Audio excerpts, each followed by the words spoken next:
Good evening, my dear students. This is your Subbarao sir, founder and director of Ashoka Ayeshwar Circle, Ashok Nagar X Road, Hyderabad. So group one మెయిన్స్లో final ఎగ్జామ్లో అంటే TGPSC వాళ్ళు కానీ APPSC వాళ్ళు కానీ conduct చేసేటటువంటి final ఎగ్జామ్లో present current ఎకానమీపై ఎలాంటి ప్రశ్నలు వస్తాయో మనం తెలుసుకుందాం. యాజ్ యూజువల్గా మీకు తెలిసిన విషయమే, ఎకానమీలో ఎక్కువ మార్క్స్ రావడానికి అవకాశం ఉన్నటువంటి పేపర్ ఇది. సో మీకు బాగా రాస్తే మీకు 7-8 మార్క్స్ కూడా రావడానికి అవకాశం ఉంటుంది. సో 7 అయితే పక్కా వస్తాయి మీరు కొంచెం మంచిగా ప్రజెంట్ చేయగలిగితే. సో మరి ఎక్కువ మార్కులు ఎట్లా మనకి ఎకానమీ, కరెంట్ ఎకానమీ ప్రశ్నలు ఉన్నాయి అన్నీ. దాదాపు 50% కరెంట్ ఎకానమీ నుంచే వస్తాయి. మీరు last APPSC group 1 mains paper చూస్తే మీకు అర్థమవుతుంది. కొంచెం కరెంట్ ఓరియంటెడ్గా, కొంచెం డెప్త్గా ఉంటాయి, కొన్ని అనలిటికల్గా ఉంటాయి క్వశ్చన్స్. అన్ని ఇండైరెక్ట్ మెథడ్లోనే ఉంటాయి గ్రూప్ 1లో. సో అందుకే మీరు బేసిక్స్ బాగా తరోగా నేర్చుకుని టెస్ట్ సిరీస్ రాసినట్లయితే, మీరు బేసిక్ పాయింట్స్, బేసిక్ క్వశ్చన్స్ అన్నీ కరెక్ట్గా రాసినట్లయితే, మేము ఇచ్చినటువంటి క్వశ్చన్ పేపర్లో ఒక 5 డైరెక్ట్ క్వశ్చన్లు, ఒక 2-3 క్వశ్చన్స్ ఇండైరెక్ట్గా ఇచ్చాం. సో అటు డైరెక్ట్, ఇటు ఇండైరెక్ట్ రెండు కలిపితేనే అనలిటికల్గా మీరు ఆన్సర్ రాయటం అని అర్థం. కాబట్టి అది మీకు బాగా అలవాటు అవుతుంది. కానీ ఎక్కువ మంది ఏంటంటే సివిల్స్ ప్రీవియస్ క్వశ్చన్స్ తీసుకుని ఇస్తున్నారు ఇక్కడ టెస్ట్ సిరీస్. బాగా లెంతీ క్వశ్చన్స్ ఇస్తున్నారు. అవి చూసి మీరు చాలా టఫ్గా ఉన్నాయి క్వశ్చన్స్ అని, బాగా స్టాండర్డ్ ఉందని అనుకుంటారు. మీరు సివిల్ సర్వీసెస్ ప్రీవియస్ క్వశ్చన్స్ ఉంటాయి, దానివల్ల మీకు క్లారిటీ రాదు. అవన్నీ రిలవెంట్ ఆన్సర్ రాయాల్సి ఉంటుంది అనమాట. దానివల్ల ఎగ్జాక్ట్గా ఇన్ని మార్కులు వస్తాయని మనం చెప్పలేం. సో గ్రూప్ 1 ప్యాటర్న్ వేరు, సివిల్ సర్వీసెస్ ప్యాటర్న్ వేరు. సివిల్స్లో అయితే మనకి క్వశ్చన్స్ కొంచెం రిలవెంట్గా రాసినా మనకి మార్క్స్ వస్తాయి. బట్ గ్రూప్ 1లో అలా రావు అనమాట. అందుకని కొంత స్టాటిక్గా, కొంత మనం బేసిక్గా, కొంత స్ట్రక్చర్ అయితే స్ట్రక్చర్ మనకు ఉండాలి. మరి ఎకానమీలో మెయిన్గా మనకి ఏ టాపిక్స్ నుంచి ఎలాంటి కరెంటు పాయింట్ ఆఫ్ వ్యూలో మనకి క్వశ్చన్లు వస్తాయో చూద్దాం.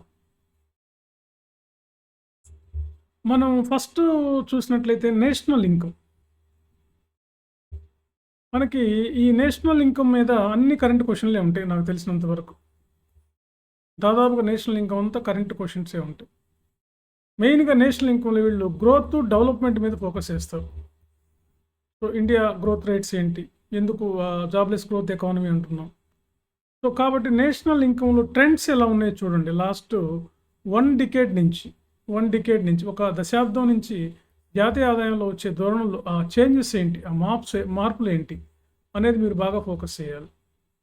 చాలామంది జీడిపి, జీవీఏ వీటికి కూడా తెలా తెలియకుండా ఉన్నారు చాలామంది. అంటే రాసేటప్పుడు కొన్ని డిఫరెన్సెస్ చూపించాలి. జీడిపికి, జీవీఏకి తేడా ఏంటి, అసలు కరెంటు జీడిపి ఎంత ఉంది, జీవీఏ ఎంత ఉంది, ఓకే, జిఎన్పి ఎంత ఉంది, పర్సనల్ ఇన్కమ్ ఎంత ఉంది, డిస్పోజబుల్ ఇన్కమ్ ఎంత ఉంది, పర్ క్యాపిటల్ ఇన్కమ్ ఎంత ఉంది, ఇవన్నీ కరెంట్గా మీరు బైహార్ట్ చేయాలి. ఇవన్నీ పెట్టుకోవాలి మీ దగ్గర.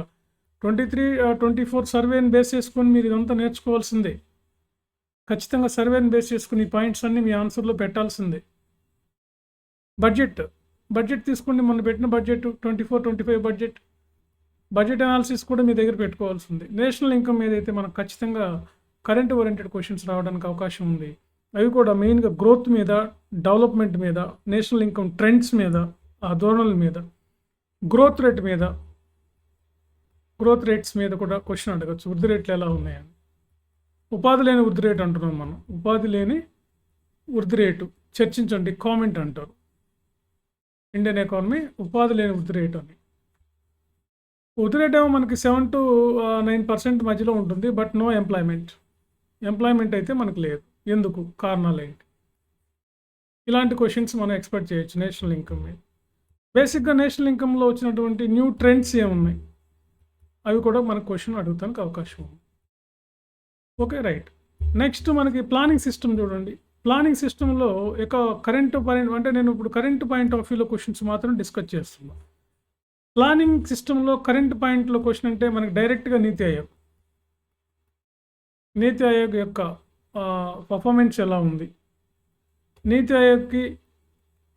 ఆయోగ్ మనకి ప్లానింగ్ సిస్టమ్ యొక్క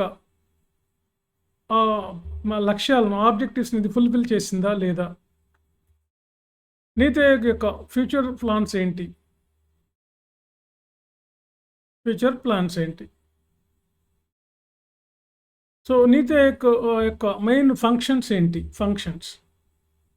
ఫంక్షన్స్, డ్యూటీస్ అండ్ టార్గెట్స్ ఏంటి? ఇలాంటి క్వశ్చన్స్ నీతి ఆయోగ్ మీద అడగడానికి అవకాశం ఉంది.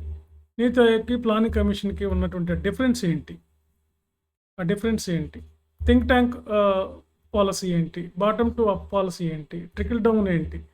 ఇలాంటి వాటి మీద కూడా మీకు క్వశ్చన్స్ అడిగే అవకాశం ఉంది. వీటన్ని రాయాలంటే మీకు ఖచ్చితంగా డేటా అవసరం. కాబట్టి ఖచ్చితంగా ఎకనామిక్ సర్వేని ఫాలో అవ్వండి.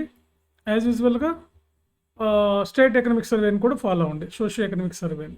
కాబట్టి ప్లానింగ్ సిస్టంలో ఏవైనా మన క్వశ్చన్స్ వచ్చాయంటే ఖచ్చితంగా నీతి ఆయోగ్ మీదే క్వశ్చన్స్ వస్తుంది. మనకి ఏ బీలు ఉన్నాయి కాబట్టి ఒక క్వశ్చన్ అయితే నీతి ఆయోగ్ మీద ఉంటుంది, ఒకటి ప్లానింగ్ కమిషన్ మీద ఉంటుంది. నేషనల్ ఇన్కమ్లో కూడా అంతే. ఒకటి ఒకవేళ ఉంటే స్టాటిక్ క్వశ్చన్ ఉంటుంది, రెండోది కరెంట్ ఓరియంటెడ్ క్వశ్చన్ ఉంటుంది. చెప్పలేము, రెండు కూడా కరెంట్లోనే ఉంటాయి. నేషనల్ ఇన్కమ్ అంటేనే గ్రోత్ రేట్స్ మీదను లేదా ఎంప్లాయ్మెంట్ మీదను వీటి మీద ఫోకస్ చేస్తారు.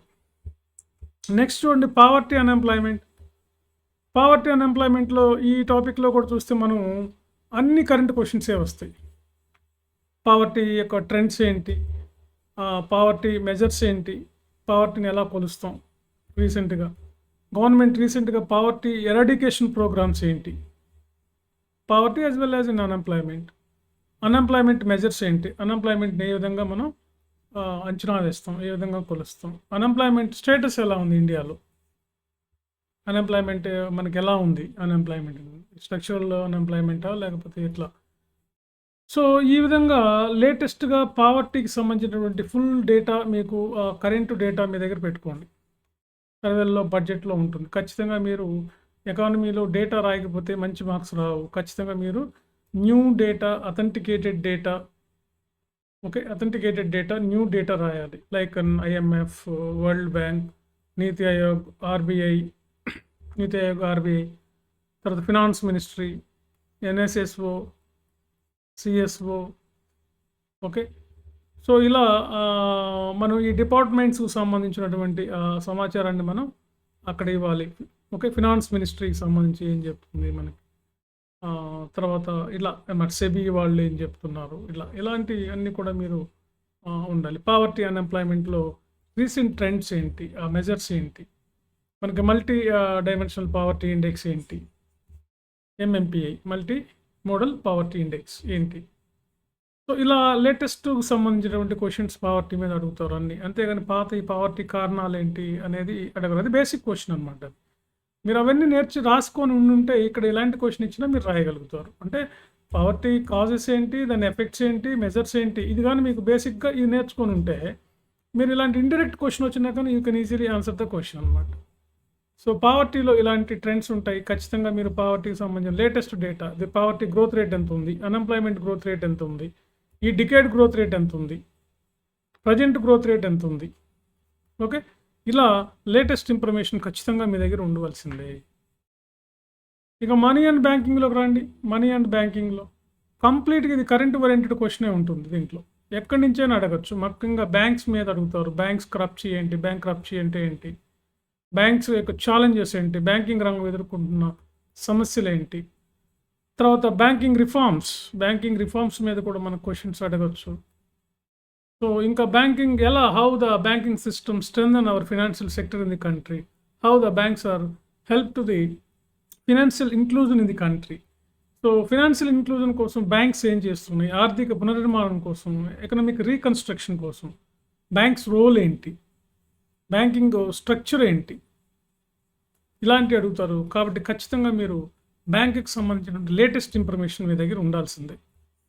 మనీ పార్ట్లోకి వచ్చేసరికి మనకి మెయిన్గా మనం లేటెస్ట్ మనీ మీద అడగచ్చు. Digital economy, digital money, digital rupee మీద question we can expect. Digital rupee, what is digital rupee, how we can use the digital rupee, pros and cons of digital rupee implementation, uses of digital rupee ఏంటి. తర్వాత మనం చూస్తే crypto currency ఇలాంటి వాటి మీద కూడా మనకు క్వశ్చన్స్ అడిగే అవకాశం ఉందన్నమాట. కాబట్టి కరెంట్ ఓరియంటెడ్ క్వశ్చన్స్కి మీరు ఎక్కువ ఇంపార్టెన్స్ ఇవ్వండి. సో బ్యాంకింగ్లోనే ఫార్ట్ ఆఫ్ ఇన్ఫ్లేషన్ మన టాపిక్ లేకపోయినా ఇన్ఫ్లేషన్ మీద క్వశ్చన్ అడగచ్చు బ్యాంకింగ్లో. Okay, right. లేటెస్ట్ ఇన్ఫర్మేషన్ ఏదైతే ఉందో బ్యాంకుకి సంబంధించి మీరు బడ్జెట్ సర్వేల్లో చూడండి. ఆర్బీఐ రిపోర్ట్ చూడండి. బ్రీఫ్గా ఆర్బీఐ ఏం చెప్తుంది బ్యాంక్స్.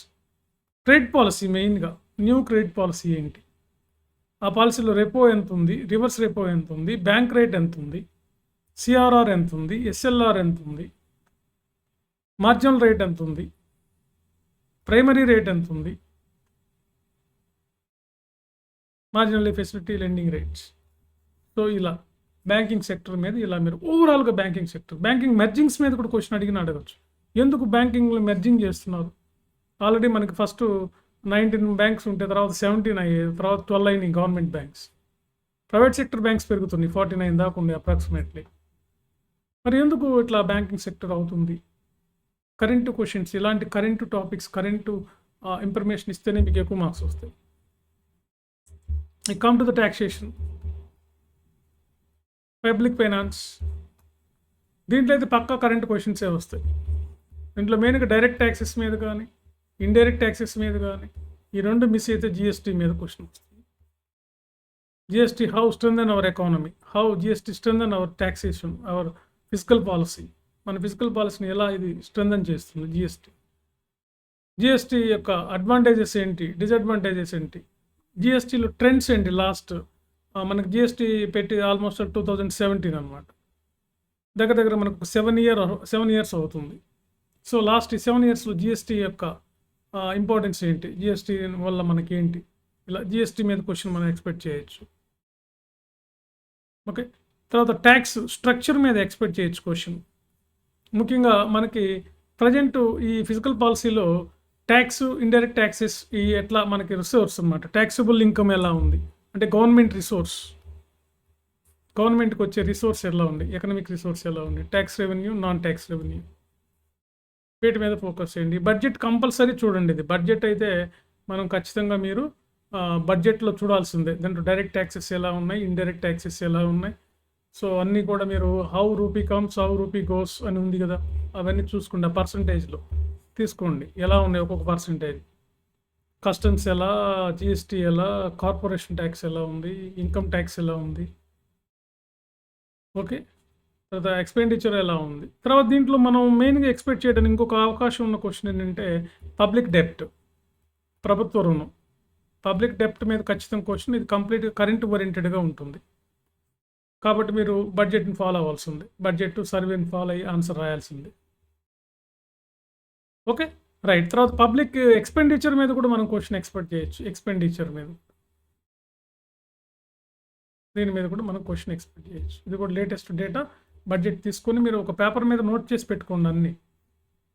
అన్నీ నోట్ చేసి పెట్టుకొని మీరు ఎక్కడ రాయాలో అక్కడ రాసేసుకోండి. వీటి ఇలాంటి లేటెస్ట్ డేటా లేకుండా మంచి మార్క్స్ రావు ఎకానమీలో. మీకు అన్ని పేపర్లో కన్నా ఎక్కువ మార్క్స్ వచ్చే పేపర్ ఎకానమీనే ప్రజెంట్ ఇప్పుడు. దాని తర్వాతనే మిగతా పేపర్లో మీకు ఎక్కువ మార్క్స్ వస్తాయి. మీరు కరెక్ట్గా రాసే ఎకానమీలో మీరు 120 వరకు వెళ్ళొచ్చు. ఓకే, 100+ ఈజీగా వస్తాయి. మా ర్యాంకర్స్ ఇంతకుముందు సెకండ్ ర్యాంకర్స్ ఇద్దరు కూడా వాళ్ళు 102, 107, ఒకళ్ళు ఐ థింక్ ఒకళ్ళు 105 సంథింగ్ అలా వస్తేనే సెకండ్ ర్యాంక్ వచ్చింది. మీరు 100 దాటించవచ్చు అనమాట. ఇంకా ఎక్కువ మార్క్స్ రావడానికి అవకాశం ఉంటుంది. ఇంకా కొంచెం బెటర్గా రాస్తే మీరు ఎకానమీలో డయాగ్రామ్స్ వేయండి, బార్ డయాగ్రామ్స్ వేయండి. ఓకే, సో ఇలా మీరు చూపించవచ్చు. మనం బార్ డయాగ్రామ్స్ వేయండి, చార్ట్లు వేసుకోండి, నో ప్రాబ్లం. ఫ్లో చార్ట్స్ వేయండి, 5 చార్ట్స్ వేయండి, నో ప్రాబ్లం. టేబుల్స్ వేయండి, నో ప్రాబ్లం. బట్ టేబుల్స్ వేసి అలా వదిలేయకుండా టేబుల్స్ని ఎక్స్ప్లెనేషన్ ఇవ్వండి. ఎకానమీలో గ్రూప్ 1లో ఏదైతే చేయాలి మీరు. సివిల్స్లో అంటే కొంచెం మన ఎక్స్ప్లెనేషన్ కొంచెం తగ్గినా పర్లేదు, కానీ గ్రూప్ 1లో ఖచ్చితంగా మీకు టేబుల్ ఉండాలి, దాని ఎక్స్ప్లెనేషన్ ఉండాలి. ఎందుకంటే మ్యాక్సిమం ఈ పేపర్లు 30,000 పేపర్లు దిద్దాలి కాబట్టి, 30,000కి పైగా పేపర్లు దిద్దాలి కాబట్టి ఎంత ప్రొఫెసర్లే దిద్దారని మనం చెప్పలేం కదా. అందుకని కొంచెం ఆ స్టాండర్డ్ తక్కువ ఉన్న వాళ్ళు కూడా పేపర్ కరెక్షన్ చేసే అవకాశం ఉంటుంది. వాళ్ళు ఇవన్నీ చూస్తారు అన్నమాట. ఓకే, సో ఇది ఇక లేటెస్ట్గా బడ్జెట్ అయితే ఇక మీరు చచ్చినట్టు బడ్జెట్ చూడాల్సిందే. బడ్జెట్ హైలైట్స్ చూడండి. ఒక క్వశ్చన్ వస్తుంది కంపల్సరీ మీకు, ఏపీలో అయినా తెలంగాణలో అయినా, సివిల్స్లో కూడా వస్తుంది. బడ్జెట్ హైలైట్స్, బడ్జెట్ ట్రెండ్స్ అన్నా, బడ్జెట్ ఎనాలిసిస్ అన్నా, బడ్జెట్లో ఉన్న ప్రొవిజన్స్ అన్నా, budget the significance of budget అన్నా, బడ్జెట్ సపోర్ట్ అన్నా, బడ్జెట్ సోర్సెస్ అన్నా, ఇవన్నీ మీరు రాయాలంటే ఖచ్చితంగా బడ్జెట్ చూడండి. ముఖ్యంగా హైలైట్స్ చూడండి. Highlights of the budget. దాని యొక్క ముఖ్యాంశాలు బాగా ఫోకస్ చేయండి దాని మీద. సో ఫ్రెండ్స్, ఇప్పటికైనా మించిపోయింది ఏం లేదు. మీరు ఎవరైనా ఇంతకుముందు రాయనటువంటి వాళ్ళు టెస్ట్ సిరీస్, ఇప్పుడు మీకు కొద్దిగా ఆఫర్ ఉంది కాబట్టి ఖచ్చితంగా టెస్ట్ సిరీస్ రాయండి. కొన్నన్నా రాయండి. కొన్నన్నా రాస్తే మీరు ఎలా అనేది కూడా మీకు ఇంతకుముందు నేను చెప్పింది మళ్ళా చెప్పేది ఒకటే. అట్లీస్ట్ ఒక పేపర్కి ఒక 4-5 టెస్టులు రాయండి. గ్రాండ్ టెస్టులు పెడతాం. ఆ గ్రాండ్ టెస్టులు కూడా రాసుకోండి దీంట్లో భాగంగా. అప్పుడు ఏంటంటే మీకు ఒక కాన్ఫిడెన్స్ వస్తుంది. ఎలా రాయాలనేది తెలుస్తుంది. సబ్జెక్ట్‌కి అసలు కరెక్టా రాదా అనేది. ఎందుకంటే ఎక్కువ మంది ఇంకా ఆలోచనలోనే ఉన్నారు. అంటే ఇంకా నాకు చాలామంది కాల్ చేసి గతంలో కొంచెం ఫీజు కొంచెం చూడండి సార్ అన్నారు. సరే మీ అందరి కోసం చాలా తగ్గించాం. దాదాపు 60% పైగా తగ్గించాం. 65% తగ్గించాం. ఇది ఒక గోల్డెన్ ఆపర్చునిటీ అనమాట. మీరు ఇది ఉపయోగించుకొని కనీసం కొన్నైనా రాయండి. అన్ని రాయడానికి టైం దొరకదు కాబట్టి మీకు అట్లీస్ట్ ఒక పేపర్‌కి ఒక యూనిట్‌గా కొన్ని రాస్తే ఆ పేపర్‌లో ఎగ్జామ్ ఎలా రాయాలి, దానికి ఎలాంటి ఆన్సర్ ఉండాలనేది మేము తెలుస్తుందనమాట. దాంతో మీకు కాన్ఫిడెన్స్ వస్తుంది. అదే పాయింట్ ఆఫ్ వ్యూలో మీరు ప్రెజెంట్ చేసుకుంటూ వెళ్ళిపోవచ్చు. గ్రాండ్ టెస్ట్‌లు ఎలాగో రాస్తారు కాబట్టి మీకు బెస్ట్ అవుతుంది. గ్రాండ్ టెస్ట్‌లు అమౌంట్‌కే మీకు అన్ని గ్రాండ్ టెస్ట్‌లు అన్నీ ఇచ్చేస్తాం. సో, కాబట్టి ఫ్రెండ్స్, ఇంకా ఎవరైనా రాయాలనుకున్నటువంటి వాళ్ళు ఇప్పటికైనా మించిపోయింది ఏమి లేదు.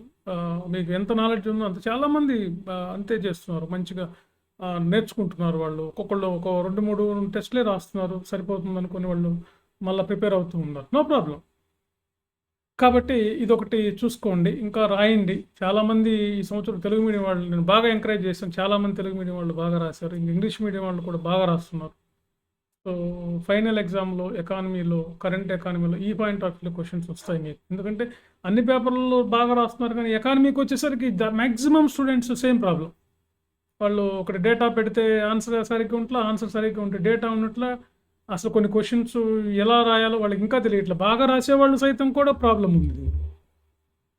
మీకు ఫస్ట్ నుంచి చెప్పేది ఒకటే, హిస్టరీ, పాలిటీ, మిగతా సబ్జెక్ట్ లాంటిది కాదు ఎకానమీ. ఇదొక డిఫరెంట్ టెర్మినాలజీ, డిఫరెంట్ సబ్జెక్ట్ అనమాట. It's a dynamic subject. So, అందుకని మీరు అన్ని టెస్టులు కూడా మళ్ళా రాయండి. తక్కువ ఫీజులో ఉన్నాయి కాబట్టి రాసి మీరు కరెక్షన్ చేయించుకోండి. కొన్నైనా రాసి కరెక్షన్ చేసుకోండి. కాన్ఫిడెన్స్ పెరుగుతుంది. అప్పుడు మీరు గ్రూప్ 1కి డైరెక్ట్‌గా ఎగ్జామ్‌కి వెళ్ళొచ్చు. అలా కాకుండా ఏం ప్రాక్టీస్ చేయకుండా వెళ్ళి మీ దగ్గర సబ్జెక్ట్ ఉన్న, కంటెంట్ ఉన్న, దాన్ని ఎలా ఆర్డర్‌లో పెట్టాలో తెలియకపోతే మళ్ళా వేస్ట్ అయిపోతుంది. మీరు ఇంత కష్టపడి కూడా. ఓకే ఫ్రెండ్స్, యాజ్ యూజువల్‌గా నేను చెప్పేది ఒకటే. మళ్ళా టెస్ట్ సిరీస్ రాయండి అందరూ. Okay. Thank you very much.